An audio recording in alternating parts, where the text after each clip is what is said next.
Gagasan itu asupan pokok demokrasi berkualitas. Gagasan mesti dipertarungkan. Yang terbaik akan menang. Semakin banyak politik gagasan mengisi panggung, politik identitas tak punya tempat bernaung. Simak Gagasan UKI. Assalamualaikum warahmatullahi wabarakatuh. Salam sejahtera untuk kita semua. Om Swastiastu, Namo Buddhaya, salam kebajikan. Teman-teman, saya Dede Prayudi, host Gagasan UKI, biasanya berbicara dalam konsep monolog. Namun pada kesempatan kali ini saya ingin kita berdialog dengan seseorang yang sebenarnya ini beberapa hari terakhir lagi rame ya, karena beliau membuat statement publik, dan statement publiknya ini ramai diperbincangkan orang. Juga yang nggak kalah penting adalah ramai kemudian dihujat. Nah, ini hujatannya juga udah macam-macam nih, lucu-lucu juga sih. Ada yang bilang, wah orang ini karena privilege aja nih, dia bisa S2 di luar negeri, terus modal tampang, makanya bisa deket-deket setelah lulus deket sama pejabat-pejabat TNI, segala macam lah. Terus ada yang bilang, ini yang substantif ya, yang mengatakan bahwa orang ini, ya si beliau ini tidak memahami butir-butir yang termaktub di BOP, sehingga termix up, tercampur dengan butir-butir yang terkandung di Peace of Plan atau Peace Plan. Ya, jadi kita langsung aja ya. Ini dia the one and only yang pernah datang ke sini juga, Uni Ulta Levinia. Halo, udah Uki. Halo, apa kabar? Kabar baik. Kabar baik ya? Alhamdulillah. Mental masih kuat dong? Oh, nggak masalah sih. Nggak Kita masalah kan ya? udah lama hidup di daerah konflik ya. Oh, konflik oke. fisik malah kan. Konflik ini kan fisik. kalau konflik itu ya sudah lah. Gitu. Oke, Uni bagaimana nih?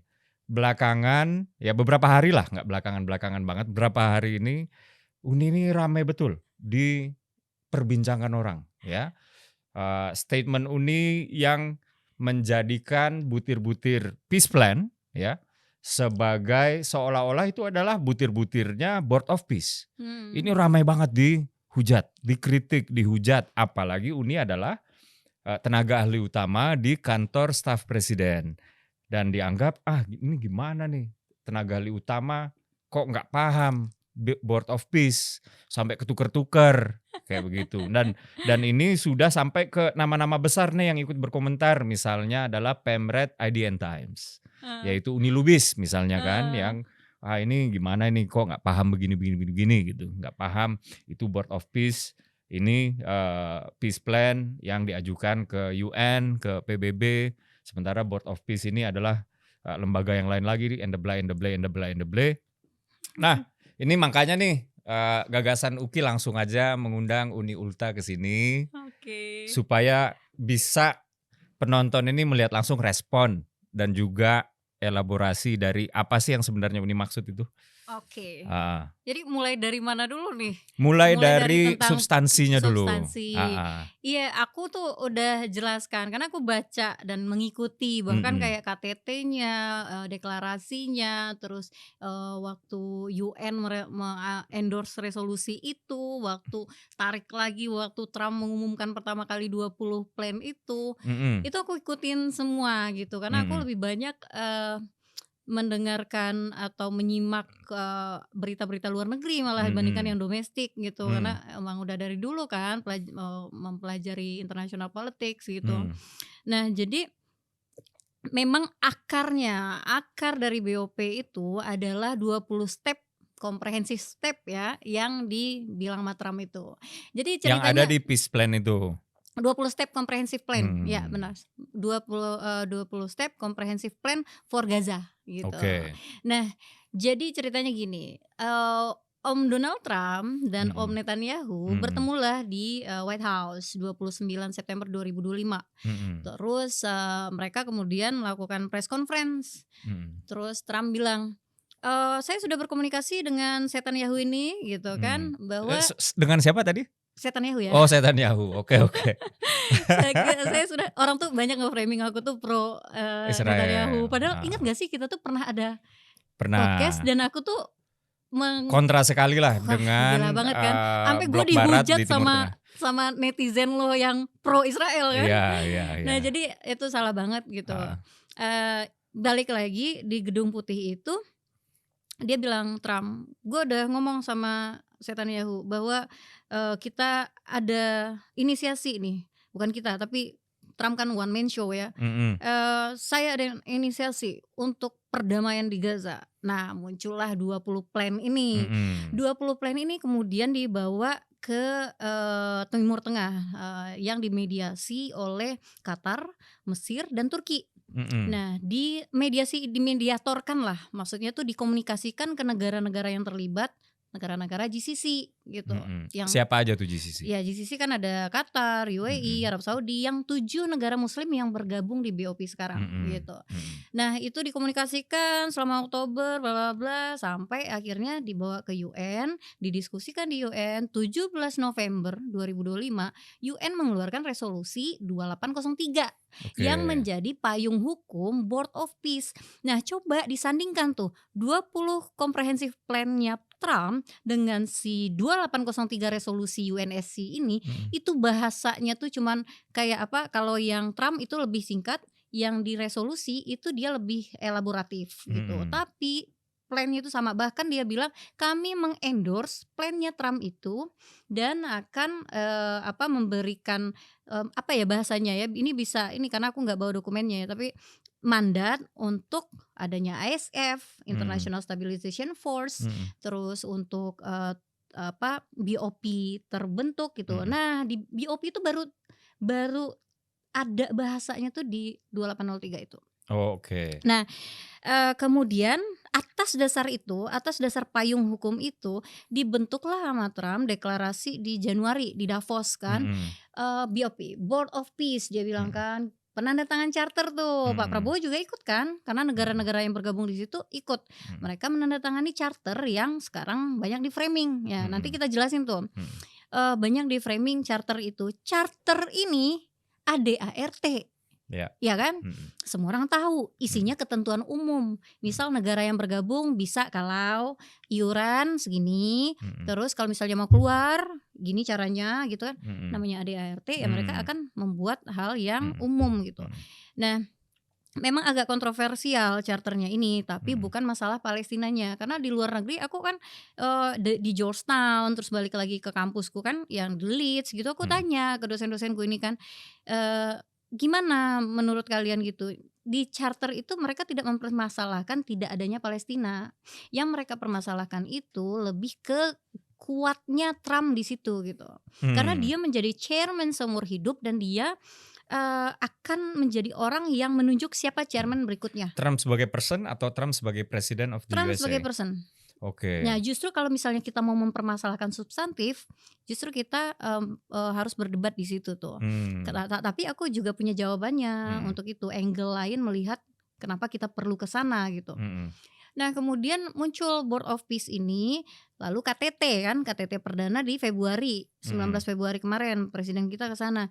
Presiden kita mention secara jelas bahwa setelah kami mempelajari 20 step ya, 20 plan atau apapun itu kan, yang 20 tadi loh yang di itu inisiasi itu. Itulah kenapa kami bergabung dengan Board of Peace, kata Pak Presiden. Nah tadi yang Ibu Pemret itu orang Minang juga, ternyata kita orang Minang Uni Lubis. semua ya. Nah padahal beliau ikut di situ. Nah beliau itu ikut di situ dan aku yakin beliau ngerti gitu loh. Karena kan Pemret harusnya sekelas Pemret harusnya ngerti gitu kan.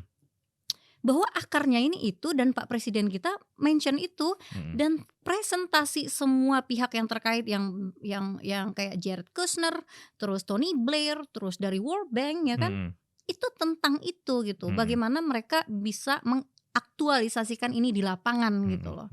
Jadi ketika dibilang BOP tidak terkait dengan itu tuh salah menurut saya gitu, menurut saya ya. Menurut saya salah karena ini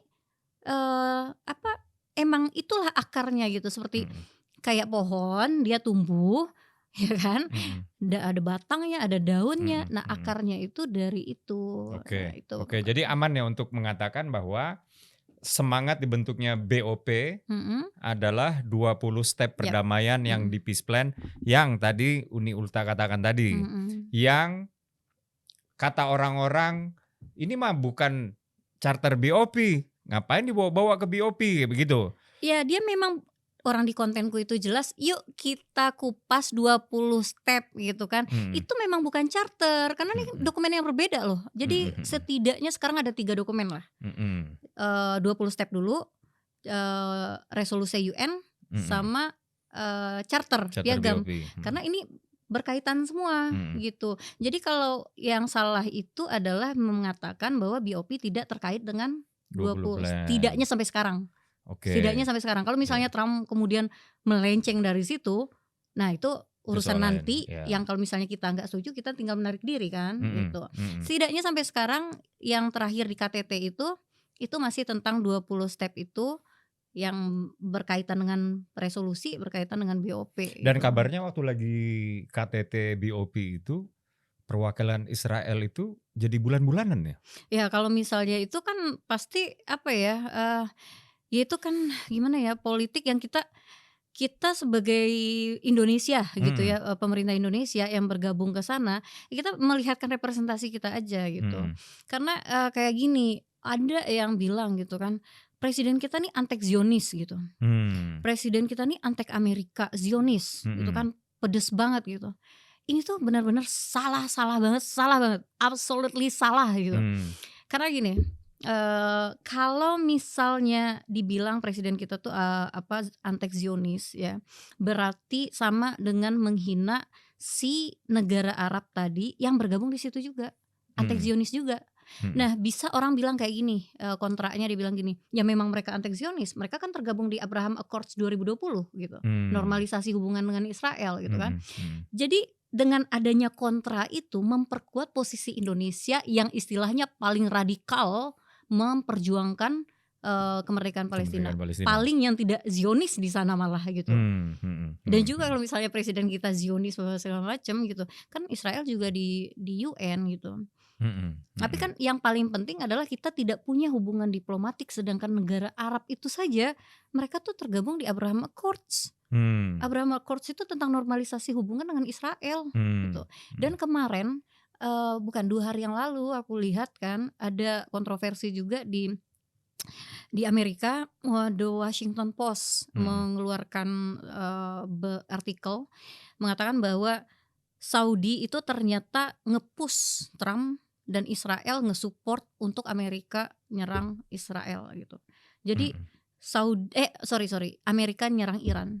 Jadi ada kepentingan Saudi juga nih untuk nge-push si Trump untuk nyerang Iran gitu. Nah jadi ini 2 hal yang berbeda memang, tapi kalau misalnya kita melihat konteks sebagai siapa yang Zionis, siapa yang tidak gitu, ngerti kan? Udah jelas banget posisi presiden itu tidak antek Zionis seperti yang dituduhkan. Gitu. Ya itu kalau kita berbicara soal kebijakan politik luar negeri Indonesia, nanti kita masuk ke sana. Nanti kita berbicara dengan Ulta Levinia sebagai tenaga ahli utama kantor staf presiden, kantor komunikasi presiden juga pernah ya, kalau nggak salah ya. Tapi PCO tapi sama Udaku ya, Uda Hasan Nasbi. Tapi sekarang kan sudah di KSP. Sekarang balik lagi kepada topik yang barusan ya. Jadi kita mengatakan bahwa di sini ada 3 dokumen. Yang pertama adalah 20 step perdamaian, lalu kedua adalah resolusi PBB, lalu dari resolusi PBB itu juga kemudian baru kita berbicara charter BOP, Board of Peace, ya, yang dimana secara sequence ini mereka ini hubungannya kausalitas. Benar. Jadi bukan hanya sequencing aja, bukan hanya urutan lahirnya yang kebetulan one after another, tapi dan bukan terpisah gitu. Iya, tapi yang satu melahirkan yang berikut, begitu ya. Benar.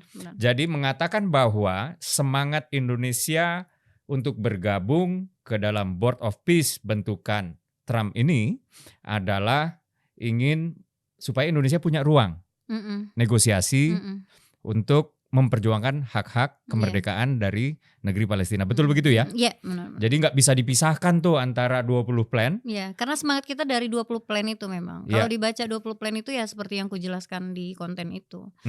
Presiden kita di KTT itu menyatakan jelas banget gitu. Dan udah ditranslate juga kok ke bahasa Indonesia gitu loh. Jadi orang yang membuli Uni Ulta ini adalah orang yang nggak bisa membaca keterkaitan. Antara Ya. dokumen-dokumen ini. Atau malinformasi yang dimakan mentah-mentah karena Oh. dipotong-potong. Malinformasi itu kan kayak memotong sebagian aja gitu Iya, loh. iya. Padahal yang ya aku memang berencana jadi mau itu dibully, mau itu disupport, kan ada yang pro, ada yang kontra gitu ya. Yang ingin tujuanku itu adalah orang sadar bahwa karena framingnya cuma piagam itu doang nih. Aku pengen orang aware ada ini loh gitu. Ini loh ada gitu. Jadi mau dia ngata-ngatain kayak apapun, setidaknya ya dia tahu ada itu gitu. Dia tahu kalau misalnya bukan hanya charter, tapi ada urutannya gitu. Malinformasi itu yang bahaya juga selain disinformasi gitu loh. Nah, sementara kalau yang di charternya BOP itu memang tidak ada urusan-urusan soal memerdekakan negara tertentu seperti Palestina Ya, dan itu bisa aku jelaskan. Orang kan mempermasalahkan itu kalau di Indonesia ya. Kalau kayak gitu harusnya Palestina disebutkan. Kenapa Palestina nggak disebutkan dalam piagam BOP gitu kan? Berarti ini bukan buat Palestina kan gitu kemarahannya gitu kan. Pertama adalah itu ADART. Kedua, bukan hanya Palestina yang tidak disebutkan. Semua negara tidak disebutkan kecuali Amerika. Karena Amerika sebagai inisiator dan Trump sebagai chairman. Dan ketiga bahwa piagam tersebut akan dispatori, akan disimpan di Amerika Serikat. Maka ada nama Amerika Serikat satu itu doang dari 26 atau 28 negara yang bergabung, itu tidak ada namanya sama sekali. Indonesia nggak ada, Argentina nggak ada, Arab Saudi, Qatar segala macam nggak ada. Jadi jangan di framingnya kayak gini nih, malinformasi yang berbahaya itu. Kayak gitu kan. Tidak ada nama Palestina yang disebutkan gitu. Jadi seolah-olah dari semua negara tidak ada nama Palestina, kan itu arahnya gitu. Nah, aku pengen meluruskan, tidak ada satupun nama negara gitu. Dan diarahkan karena tidak ada nama Palestina, seolah-olah ini bukan semangat memperjuangkan Palestina di BOP itu menjadi salah alamat begitu ya? Iya, aku pengen menawarkan angle lain melihat kenapa ini malah bagus Palestina tidak ada di situ. Oh ya, ini menarik nih. Kenapa nih? Karena kalau misalnya BOP ini dibentuk khusus untuk Palestina aja dan ini terikat dengan Amerika Serikat dan Trump sebagai chairman yang akan terus-menerus menjadi chairman dan akan menunjuk chairman yang dia pilih, artinya urusan dengan keadidayaannya dia ya, yang tidak bisa dilawan oleh UN juga kan. Artinya urusan Palestina ini nanti akan terikat di situ. Iya dong. Dan pasti maksudnya negara-negara yang tergabung di situ kan tidak bodoh juga. Pasti mereka nggak mau juga gitu. Indonesia kalau misalnya ada nama Palestina di Board of Peace, bahwa Board of Peace ini khusus kayak gitu dan ada ketentuan bahwa Trump menjadi chairman selamanya, pasti kita nggak mau dong. Logikanya gitu deh. Menurut Dauki gimana? Ya. Pasti kita nggak mau karena artinya kita akan tunduk selalu dengan keputusan Amerika dan Trump dan karena walaupun dia bilang kan kalaupun dia nggak jadi presiden dia akan terus di Board of Peace ini kan. Jadi seolah-olah kemerdekaan Palestina itu adalah otoritasnya Trump doang dan itu selamanya. Iya, kalau Palestina itu namanya termaktub di dalam charternya itu. Gitu. Charter ini dia ADART, jadi ada ini asumsi ya, asumsi analisaku pribadi. Aku melihat gerak-gerik, gestur dan bahkan speech-nya Trump di UN itu dia udah nggak suka banget sama UN. Karena dalam teori international politics, kenapa dia tidak suka? Karena dia tidak bisa mengkontrol UN lagi. Dulu dia bisa mengontrol UN karena cuman dia unipolarity, dia satu-satunya adidaya gitu. Ketika sudah di dunia multipolar dan semakin persaingannya semakin ini nih tajam, negara-negara adidaya lain seperti Cina dan Rusia itu bisa mempengaruhi UN. Sementara Amerika merasa rugi. Ini Trump sebagai pebisnis dia mikir, gue udah nyumbang 20%-an ke UN sebagai penyumbang terbesar gitu kan. Kenapa gue gak bisa ngatur UN? Nah jadi ada arah bahwa Trump ini ingin membuat saingan untuk UN. Setidaknya mungkin hanya untuk penyelesaian konflik. Iya, tapi kan UN mengamini Board of Peace ini kan. Iya. Jadi arahnya itu dia mempolitisasi juga kerangka hukum dulu nih. Yaudah, udah dikasih kan kerangka hukum.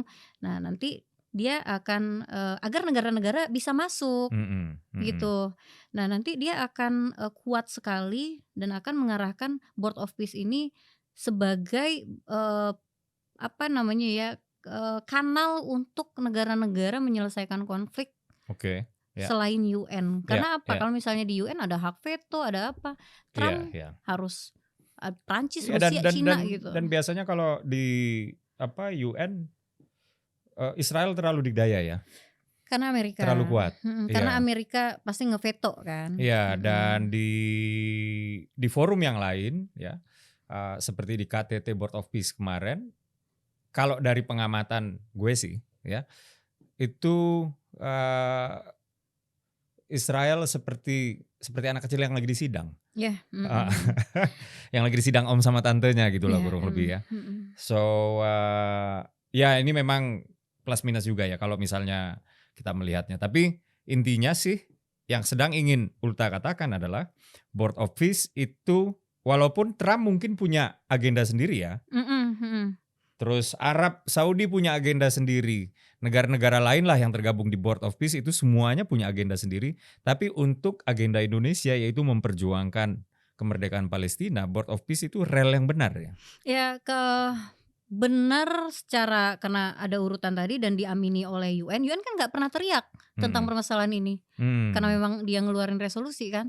Benar secara itu dan ngelihatnya ini bukan forum satu-satunya gitu.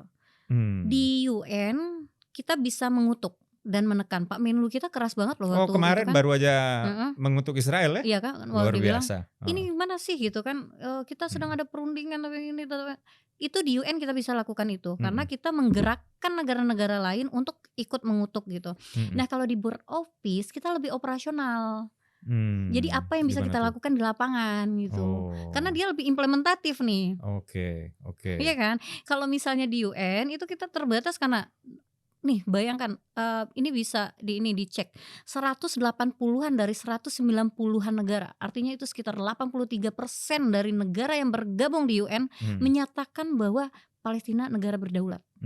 Hanya karena veto dan ketidaksetujuan Israel itu nggak bisa gitu. Tidak kesetujuan Amerika atau Israel maksudnya? Israel dan Amerika karena Amerika punya hak veto itu. Jadi Israel akan nge-push Amerika. Aku udah pernah jelasin juga tentang AIPAC, ya kan?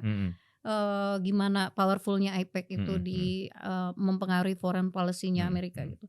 Dan apa? Aku kan ngelihat ini tuh karena aku udah belajar belasan tahun tentang international politics gitu. Bukan kayak tiba-tiba gitu terus apa istilahnya expert yang muncul dari ChatGPT atau dari Instagram AI. gitu. Iya.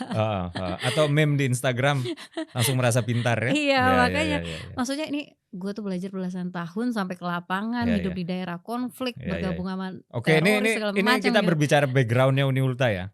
Ada yang bilang kemarin Uni Ulta itu dapat privilege aja makanya bisa sekolah ke Inggris, katanya begitu. Terus abis itu karena good looking, ya modal tampang lah kasarnya kayak begitu ya. Akhirnya dekat dengan perwira-perwira di TNI misalnya seperti itu. Ini betul nggak sih? Aku jawab yang satu-satu dulu. Satu-satu ini ada dua ya berarti ya. Iya, 3 tadi. Tuduhan netizennya emang kejam-kejam betul. Cuman aku berani menanyakan ini karena kita udah kenal cukup lama waktu di TKN ya. Terus udah sama-sama tahu lah mentalnya satu sama lain kayak gimana. Makanya udah tanyainnya langsung gimana. Tadi ada 3 tuh sebenarnya kayak apa? Privilege, good looking doang, sama apa tadi? Dekat dengan perwira tinggi. Perwira tinggi karena good looking ini jadi perwira-perwira tuh itu melecehkan TNI kita banget sih sebenarnya. Tapi gini, yang pertama dulu, aku tuh terlahir dari keluarga yang bisa dikatakan tuh di ambang kemiskinan. Jadi karena waktu itu sempat papaku tuh bilang kayak gini, ini kalau misalnya kuliah ini nggak ada duit gitu, kalau harus bayar kuliah, mending kamu jualan aja di pasar gitu. Pasar Ate, pasar bawah gitu kan. Ini Ulta ini dari Bukit Tinggi by the way penonton. Pasar Ate itu pasar yang paling ada besar Jam lah. Gadang, ya kan? Pasar paling besar di Bukit Tinggi di dekat Jam Gadang. Iya, karena kita dari keluarga ya sebenarnya berdagang tapi ya kecil-kecilan gitu. Terus Itu malah bikin aku tuh motivasi gitu, kayak gimana caranya gue harus kuliah tanpa harus keluar duit, tapi karena orang tua gue nggak bisa bayarin gue kuliah gitu. Mhm. Akhirnya aku, berusaha dan dapatlah beasiswa bidik misi. Dan kita Mmm. tahu sendiri beasiswa bidik misi itu adalah beasiswa buat orang-orang yang kurang mampu kan. Mmm. Masuklah ke UI. Mhm. Awalnya keterima di Brawijaya tapi hukum, terus ke UI keterima di psikologi sama SIMAK UI-nya keterima di ilmu politik gitu. Mhm. Aku tertarik di ilmu politiknya, Mhm. karena dari kecil tuh aku suka berpikir kayak gini, sejauh mana sih manusia itu bisa jahat gitu. Dan aku Mmm. ngelihat salah satu cara manusia untuk jahat itu ya adalah lewat politik gitu. Mhm. Aku masuk, ilmu politik tuh dengan dukungan beasiswa ini. Beasiswa bidik misi, artinya Mhm. salah banget kalau misalnya dibilang, ya dia bisa ngelihat aku kayak gini sekarang gitu. Mhm. Tapi waktu gue penelitian ke Aceh, gue penelitian di Filipina Selatan, itu kucel-kucelnya, terus Mmm. tidur di gubuk-gubuknya, Mhm. gabung sama para teroris itu nggak ada skincare, dan kalau misalnya kamar mandi harus jauh ke dalam Mhm. para istilahnya Mhm. Mhm. kebun gitu, Kebun, dan mhm. harus pakai apa tuh, ngambil air Mhm. itu aku ngalamin semua Mhm. gitu. Mhm. Jadi permasalahannya sebenarnya di umur 20-an, umur 20 aku udah ke Aceh Mmm. gitu. Umur 23 udah ke Mindanao, Mmm. habiskan waktu sampai 25 di Mindanao itu area Mindanao. konflik di Filipina Selatan ya? Iya, yang Oke. waktu itu di Mhm. Marawi. Mhm. Jadi aku lulus kuliah UI itu 5,5 tahun karena harus ke 2 daerah ini. Mhm. Sebenarnya bisa aja, studi Ini literatur kan. setelah lulus S1 atau during S1? During S1, aku Oke. 5,5 tahun, S1 UI. Aku Mhm. punya dosen tuh yang baik banget namanya Mas, Panji, itu sangat baik banget. Dia sabar banget membimbing aku dan, memang aku yang bersikeras untuk melakukan penelitian lapangan. Padahal kan Mmm. kebanyakan orang kan ya studi literatur aja kan, Mhm. Mhm. lebih cepat lulus atau apa, tapi aku bersikeras pengen studi lapangan gitu. Nah selama beasiswa itu aku dapat 600.000 apa 500.000 ya. Aku Itu uang tinggal saku tuh? uang saku per Oke. bulan. Oke. Aku tinggal di kosan yang cuman 300.000, itu kayak, WC-nya toiletnya sharing, terus dia Mhm. itu cuma kayak kecil banget gitu, eee, Tahun berapa tuh? itu 2015, iya sampai 2000, Oh belum lama ya? iya dari 2013, 14, 15 pokoknya lumayan lama lah tinggal di Mhm. situ. Tapi aku sambil kerja nih, sambil kerja dan gabung ke BEM juga, tapi bukan bagian yang demonya gitu. Mmm.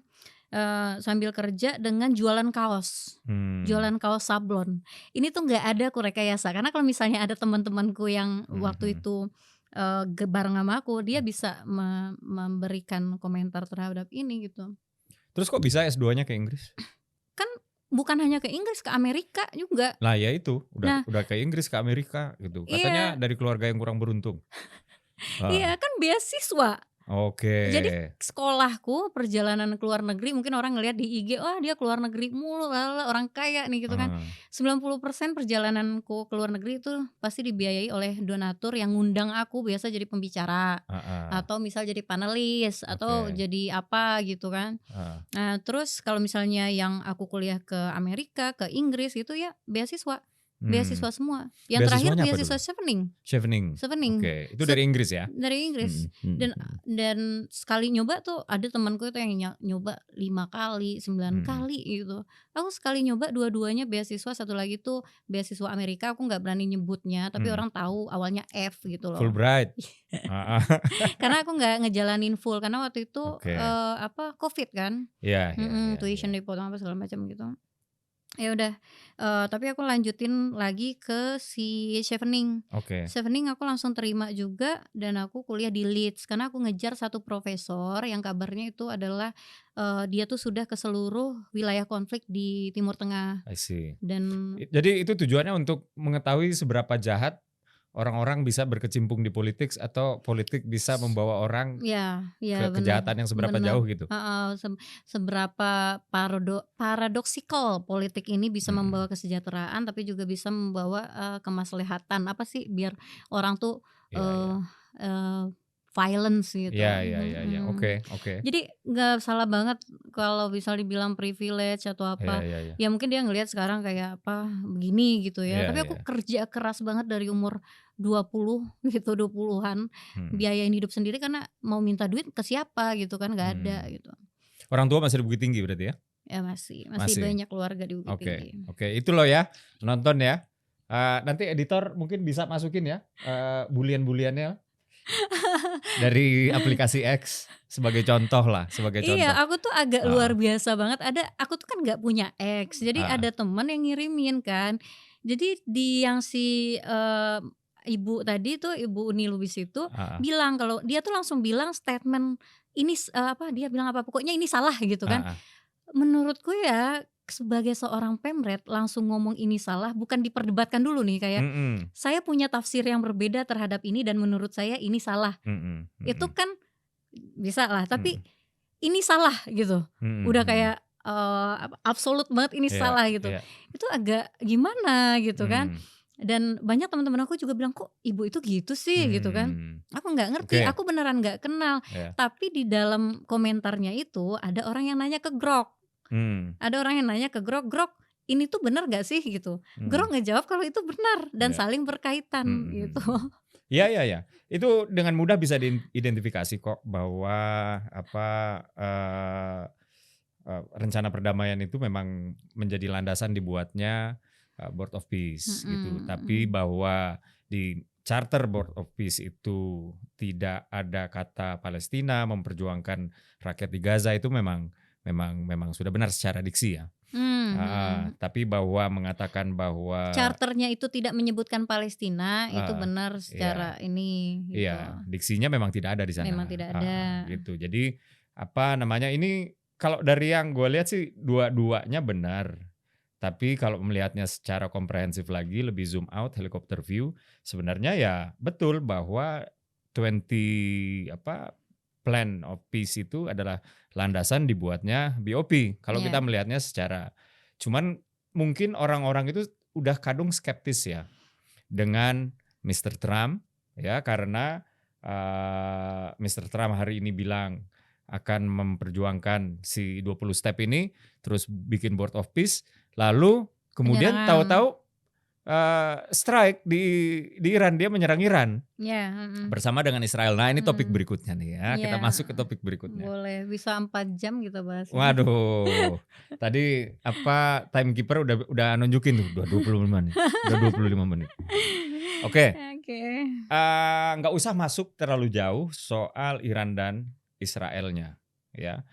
Pertanyaannya, kenapa Presiden Prabowo tidak atau belum mengucapkan selamat ya kepada pemimpin tertinggi Iran yang baru saja dilantik, Majtaba ya, heeh, Majtaba. seharusnya, ya mungkin, Pak Presiden sekarang itu kan dari berapa hari sebelumnya, sebelumnya itu kan ratas mulu ya, Mm-mm, ratas dan menangani, isu-isu domestik yang, wah luar biasa banget kan. mm-mm, Sebenarnya mungkin beruntung juga kalau bisa fokuslah ke aku penyerangannya sehingga jangan nyerang ke presiden, kalau bisa mm, gitu. mm, mm. Karena beliau sedang sangat sibuk banget sekarang, tapi Menlu sudah berkomunikasi sebenarnya. Oh Menlu sudah sudah. berkomunikasi, menyampaikan, dan kita bukan hanya menyampaikan doang, kita melihat oke sudah ada supreme leader yang baru Mojtaba alias Mm-mm, anak dari Ali Khamenei itu sendiri, mm-mm, menunjukkan simbolik bahwa resistensi terus berlanjut gitu mm-mm, kan di Iran, mm-mm, dan kita melihat ini sebagai kita udah tahu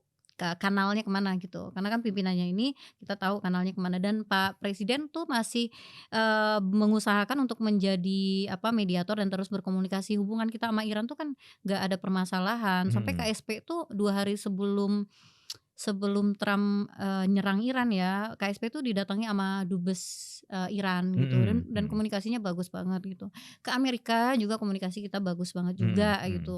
Trump dan Pak Prabowo kan tahu sendiri kan, Trump itu kan orang yang sangat picky melihat siapa yang mau dia terima. Oke, Pernah oke. kan dia yang kayak ini bahasa Inggrisnya apa sih gitu kan. Mm, Padahal orang itu udah berbahasa Inggris cuman ada logatnya dia mm. katain kan. Ya, Trump itu Oh, kan memang sekeras ya, itu. ya, ya. Trump itu benar-benar kayak picky terhadap siapa yang dia Ya, ya. mau. Itu kalau nggak salah Presiden Ukraine ya yang digituin ya. Oh enggak, bukan presiden pokoknya daerah Afrika lah Oke, atau oke. apa gitu. Modi aja digituin sama dia. Hmm. Modi udah ngomong bahasa Inggris nih, dia Mm-mm. suruh translator untuk Semi-native lah kalau Indian ini kan. Iya, Ha.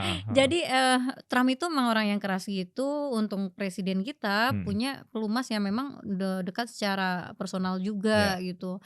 Nah, jadi masalah kalau misalnya harus mengucapkan ini segala macam gitu, eee, itu kan simbolik, sedangkan kita secara substantif udah melakukan itu di belakang gitu. Tapi nggak ngerti kenapa setiap apa yang dilakukan sama presiden tuh sekarang tuh salah Salah. aja gitu. Mm-mm. Mm. Mmm. Terkait penyerangan Iran itu Mm. sebenarnya kan itu nggak bisa digabungkan dengan BOP, walaupun Mm. secara ini bisa dijelaskan juga nanti, tapi ini dulu, BOP dengan penyerangan di Iran itu adalah hal yang berbeda karena apa yang kita bahas di BOP dengan apa yang dibahas antara Iran, Israel, dan Amerika itu beda. Karena forumnya aja beda. Betul. Karena perundingannya aja beda dilakukan di tempat yang Mm-mm. beda juga kan. Tapi melahirkan sentimen yang terkait. Sentimen udah pasti karena emosi kan. Karena Jadi emosi. dengan Amerika Serikat ikut menyerang Iran, maka publik setidaknya di Indonesia, walaupun masyarakat internasional juga, menjadi distrust dengan Presiden Trump. Ya, Begitu ya. Sehingga menganggap BOP, bentukan Presiden Trump, otomatis juga menjadi sebuah forum yang tidak layak untuk dipercaya, kurang lebih seperti itu. Menjadi tidak relevan lagi Menjadi gitu tidak kan. relevan lagi karena dipimpin oleh Trump Mm-mm. gitu. Kecuali kalau misalnya BOP ini inisiatornya adalah multilateral misalnya kayak begitu ya, antara beberapa negara dan lain-lain. Tapi begitulah realita kan, karena politik itu kita tidak bisa pisahkan dengan persepsi. Nah, pertanyaan berikut ya, terkait dengan posisi Indonesia. Oke, tadi Uni Ulta sudah mengatakan bahwa presiden mungkin tidak atau belum ya mengucapkan selamat secara langsung. Tapi ini betulan teknis aja. Ya, iya, soalnya backdoor mereka selalu berkomunikasi sih. Iran itu sangat welcome. Aku sebagai peneliti konflik ya, pribadi dulu nih, belum apalagi kalau misalnya presiden. Aku sebagai peneliti konflik yang turun ke lapangan, bisa diterima oleh Abu Sayyaf, bisa diterima oleh kaum pemberontak dari Moro gitu, kelompok pemberontak dari Moro, bisa diterima di Afghanistan, bisa diterima di Syria apa segala macam. Karena Indonesia, neutrality Indonesia itu, dan Iran pun melihat Indonesia tuh begitu. Makanya ketika Pak Presiden menyatakan bahwa beliau ingin menjadi mediator, itu bukan tanpa alasan, karena kita memang diterima di setiap Nah, itu ini. pertanyaan berikutnya tuh. Oke, dengan kondisi bahwa dalam setahun kepemimpinan Presiden Prabowo, Indonesia menjalin hubungan yang baik, seperti yang dikatakan oleh Uni Ulta tadi ya, dengan Iran maupun dengan Amerika Serikat. Tapi adalah sebuah fakta bahwa Indonesia sudah mengunjungi, Presiden Indonesia maksud saya, sudah mengunjungi Amerika Serikat beberapa kali dalam setahun. Gitu, dan bertemu dengan Mr. Trump bahkan di luar forum-forum yang berada di Amerika Serikat juga. Gitu, beberapa kali. Ya. Nah, sementara Presiden kita tuh belum pernah ke Iran. Semenjak menjadi presiden setidaknya ya. Apakah ini mengindikasikan keberpihakan atau ini adalah strategi aja gitu, atau memang ada hal teknis aja sih, kebetulan aja kayak gitu? Sebenarnya bukan hal teknis juga, bukan strategi juga, tapi lebih ke kepentingan kita ke Iran itu tidak sebanyak kepentingan kita ke Amerika sebenarnya, karena kita menjaga posisi. Dan ketika kita ngelihat Iran, kita nggak bisa ngelihat Iran itu sebagai satu entitas doang, tapi ada Cina dan Rusia di belakangnya. Jadi ketika kita ingin berkomunikasi atau mendukung atau segala macam untuk Iran gitu, kita tuh dengan berkomunikasi dengan Cina dan Rusia itu sudah masuk untuk inikan Iran, mensupport Iran. Dan kita, presiden kita lewat Kemlu, lewat Pak Menlu Sugiono, precisely-nya gitu, itu selalu berusaha menyeimbangi ini gitu. Dan hubungan antara kita dengan Iran itu tidak sebanyak hubungan kita dengan negara adidaya ini juga gitu. Jadi ini kan baru 1,5 tahun dan ternyata kejadian ini kita kan tidak menyangka juga kan. Kalau aku mungkin menyangka karena kayak pendekatan realis lagi nih kan.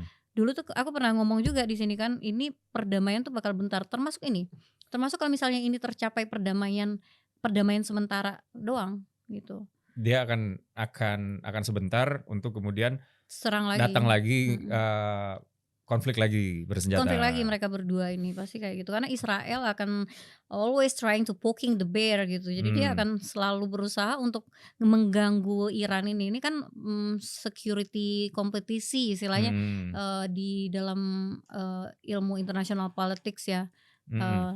Pendekatan realis gitu. Jadi Israel ini sebelum Iran itu benar-benar antara rezim change, berubah rezim ke apa yang dia ingin, yang pemimpinnya orang yang dia ingin, misal kayak Pahlavi sekarang gitu. Nah, baru mungkin dia agak tenang. Atau dia pengen benar-benar menyelesaikan, enggak sih, kalau misalnya dia menyelesaikan semua, pokoknya hancur semua kemampuan militernya Iran gitu. Itu aja dia masih agak ini ya. Satu-satunya cara untuk misalnya ada berdamai ini dua ini ya. Iran dan Israel ya. Iya. Satu-satunya cara Iran harus punya nuclear capabilities. Oke. Yang tidak diinginkan oleh Israel sama sekali. Iya, tapi juga tidak diinginkan oleh Ali Khamenei. Karena beliau juga pernah mengeluarkan fakta haram terhadap Iran untuk mengembangkan senjata nuklir gitu. Jadi kalau gue sih melihatnya jujur aja, Khomeini senior ya, almarhum, itu adalah seorang, he's a man of his words ya. Khomeini atau Khamenei ini? Khamenei. Oh, yang baru gugur ya? Yang baru gugur. He's a man of his words. Dia sudah mengeluarkan fatwa haram kepada pengembangan senjata nuklir. Maka sebenarnya itu sangat mudah dicerna. Dapat disimpulkan Iran kayaknya enggak deh ngembangin senjata nuklir gitu. Tapi fatwa dan apa itu kita nggak bisa ngukur, ya kan? Yang bisa kita ukur itu adalah ancaman. Jadi mungkin ini ya dari pimpinan mengatakan kita haram menggunakan memiliki senjata nuklir. Tapi ancaman dari Israel, kalau misalnya mereka Iran tidak mengembangkan senjata nuklir, ancaman itu akan terus ada sehingga ini akan nge-push. Ini namanya security strategic dilemma. Jadi semakin negara itu ingin untuk secure, semakin dia mendekati konflik gitu. Karena dengan dia ingin mengamankan negaranya, dia itu akan mengembangkan kapabilitas militernya kan. Nah, si tetangganya ini merasa insecure. Nah, disitulah dia harus menyamai kekuatannya. Paradoksnya di situ gitu. Semakin kita pengen aman, semakin kita mendekati konflik gitu. Nah, itu pendekatannya kayak gitu. Jadi kalau misalnya memang mau damai ya, Iran harus punya senjata nuklir. Ya kayak Korea Utara sekarang siapa yang berani ganggu? Kan itu deterrence gitu. Oke. Nah, ini pertanyaan terakhir, Ulta. Ini pertanyaan boleh subjektif, boleh objektif, boleh keduanya digabungkan. Oke. Berarti pribadi ya, bukan KSP ya. Pribadi. Yang terakhir ini pribadi. Ini menurut pengamatan ya, bukan sikap presiden, bukan elaborasi dari langkah politik negara. Menurut seorang Ulta Levinia, ya, Iran sudah digempur oleh Amerika Serikat dan Israel selama kurang lebih seminggu ya, 8 hari kalau nggak salah ya hari ini. Ini yang menang siapa nih kira-kira nih? Secara narasi di luar sana propaganda, yang menang adalah Amerika. Tapi ini tuh namanya asymmetric warfare, perang asimetris. Bahwa Iran ini mengetahui kemampuannya untuk secara konvensional, perang konvensional itu tidak akan bisa menang kalau melawan Amerika. Air superiority, alutsista, segala macam, pasti dia akan kalah. Nah, makanya Iran itu kan punya mosaic defense namanya, strategi mosaik yang dia tuh memainkan perang asimetris ini dengan menyerang pangkalan, dengan menyerang apa. Kunci di asymmetric warfare ini adalah endurance. Endurance. Kayak kita tuh sebenarnya juga berperang lawan OPM itu namanya asymmetric warfare juga gitu.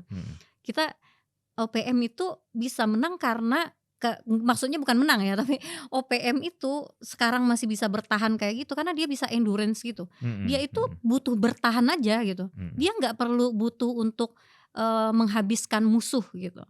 Dia butuh bertahan aja dan Iran sudah melakukan itu. Jadi ketika dia udah bertahan aja itu udah adalah sebuah kemenangan. Udah sebuah kemenangan bagi Iran. Apalagi sekarang dia menunjuk ada yang menunjuk Assembly of Experts. Ya. Jadi Assembly of Expert ini yang menunjuk siapa supreme leader berikutnya. Majelis pakar ya. Ya, mereka menunjuk Mojtaba kan. Itu kan simbol resistensi banget. Itu luar biasa. Mm-mm. Jadi ada yang bilang Amerika menghabiskan puluhan triliun Ya, 150 hanya untuk triliun meregenerasi Ya, dari Khomeini lama ke Khomeini yang baru, ya. kayak begitu.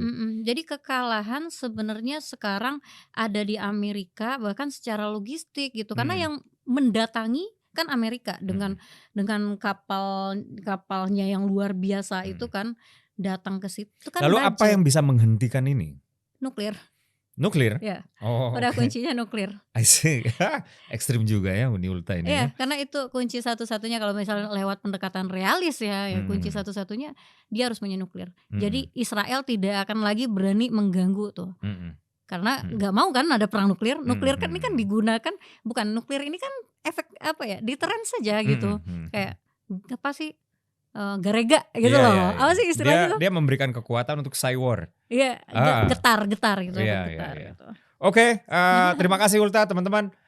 Pendengar dan penonton Gagasan UKI, itu dia tadi ngobrol-ngobrol kita dengan tenaga ahli utama sekaligus tenaga ahli utama kantor staf presiden, sekaligus juga dia peneliti politik internasional ya, atau peneliti pertahanan.